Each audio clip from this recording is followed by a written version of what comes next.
Okay, our next piece is titled Myra by the artist Marcus Harvey, and it was created in 1995. I included the image on the left so you could see its size. It's an extremely large painting. Now, Marcus Harvey's 1995 portrait of child murderer Myra Hindley caused a stir when it was exhibited at the Royal Academy of Art in London in 1997. The portrait, which is made up of child's handprints, created an uncomfortable juxtaposition between Hindley's crimes and the innocence associated with youth. Protesters threw eggs and ink at it on the first day of its exhibition, and the exhibition was aptly titled Sensation. And Hindley herself wrote a letter from prison imploring organizers to remove it from the exhibition because it showed, quote, a sole disregard not only for the emotional pain and trauma that would inevitably be experienced by the families of the Moors victims, but also to the families of any child victim. Myra and her boyfriend were both from England, and they killed children. That was their hobby. And it was considered one of the most heinous crimes in England. Of course, England does not have the death penalty, and she was still in prison when this was exhibited and found out about it, and that's her mugshot, and made it up of all these little tiny children's handprints. So you can imagine the subject matter and how it was made were definitely considered controversial. The next piece is titled My Bed by the artist Tracy Emin from 1998. It is literally her bed brought from her home, a chunk of her carpet, her end table, her clothes, her stuff, and it was put in the middle of the gallery.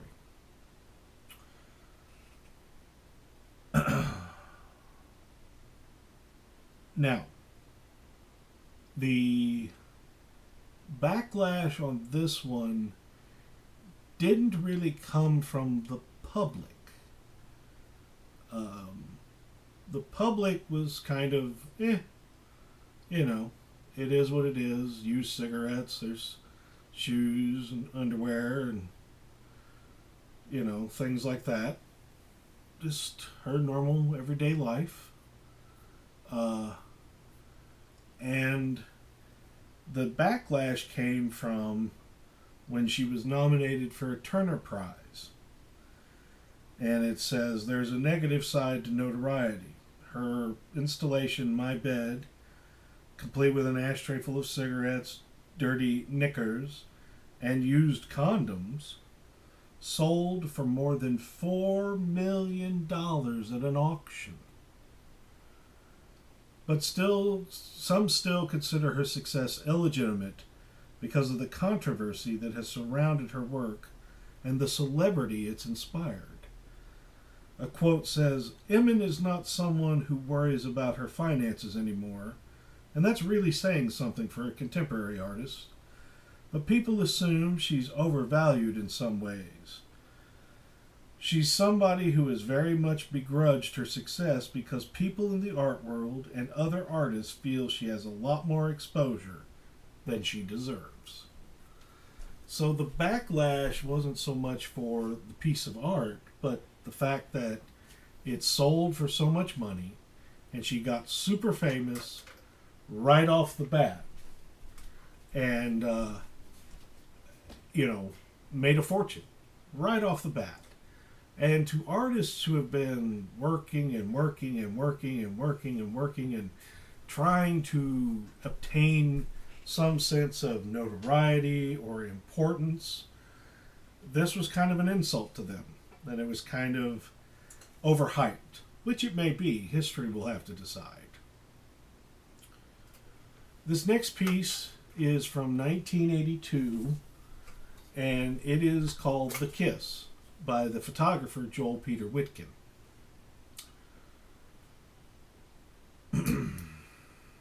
During this time in 1982, the United States was recovering from, quote, the Vietnam Syndrome, in which the nation's people experienced a defeat in war for the first time, and through conflict with guerrilla forces of an undeveloped communist country. The 1980s began, and with the new decade, culture immersed itself in other things. Capitalism was winning the war against communism, selling perfect products for the perfect life, and money seemed plentiful and relatively easy to obtain. People made purchases to be fashionable and to gain status, and the market and technological advances that we enjoy today took root at that time.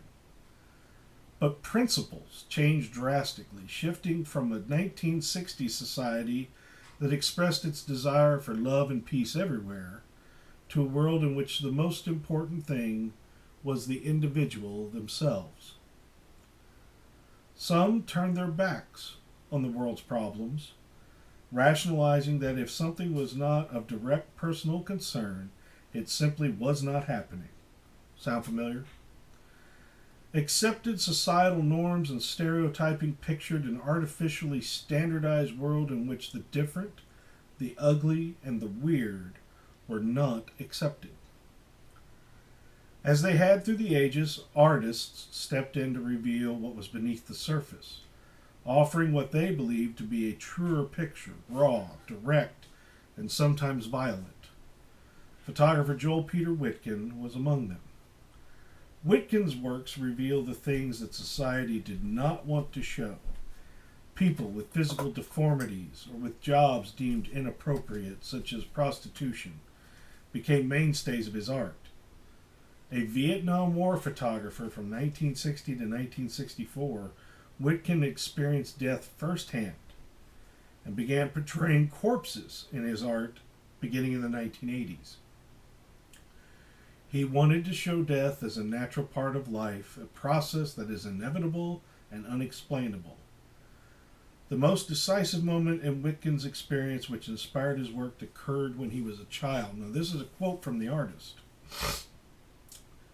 It happened on a Sunday when my mother was escorting my twin brother and me down the steps of the tenement where we lived. We were going to church. While walking down the hallway to the entrance of the building, we heard an incredible crash, mixed with screaming and cries for help. The accident had involved 3 cars, all with families in them. Somehow, in the confusion, I was no longer holding my mother's hand, and at the place where I stood at the curb, I could see something rolling from one of the overturned cars. It stopped at the curb where I stood. It was the head of a little girl. I bent down to touch the face, to speak to it, but before I could touch it, someone carried me away. The title of this photograph, Kiss, reminds us of happy memories. Perhaps the kiss of our mother when we were leaving home for the first kiss we experienced with someone we like. At first glance, we see an older couple kissing, and we perceive that there is love in their faces. Their eyes are closed, and their proximity denotes trust. Looking further, it becomes clear that things are not what they first seemed. The couple kissing is of the same sex, and they are so similar in appearance that they could almost be twins. Their heads are not connected to their bodies, as the people they once were no longer exist. In reality, the photograph portrays 2 heads that are actually one, severed in 2 and awaiting an autopsy. The head was arranged photographically by the artist to portray the kiss. Another quote from Whitkin. When I saw my first violent experience, I was 7 years old. It was Sunday again, morning, and I was with my family coming out of church. A festival was underway, and there were many people present. But suddenly I heard screams of people yelling. Someone was running, and many others were behind him. Caught by the furious crowd, he was kicked with everything people had, feet, fists, and sticks all over his body. When he was lifted from the ground, I saw his face. The bruises he received had deformed it. I could not feel his pain, but I saw the fear in his face being reflected. I also saw in the crowd a sense of rage and power, an unstoppable power to decide the fate of a life. I cannot recall what happened next, but the experience forever sensitized and changed me. Like many, I am curious about the nature of death. Whitkin's photographs have helped many to face and process violence and death. To a lot of people, it's just horribly creepy and disturbing. Yes, this is one head cut in half and set up on a backdrop, place to be kissing itself. A lot of his work is very controversial because it deals with the dead. It deals with, corpses that have been donated to science and have been, or had no loved ones or anything like that, and just gave their bodies up to science for research or autopsies or whatever. Most of his work is equally as disturbing as this. So you can imagine that when people saw these photographs, they were quite horrified by. Nobody wants to see what happens after it's over. Especially, we're not meant to see ourselves chopped up into little meat pieces.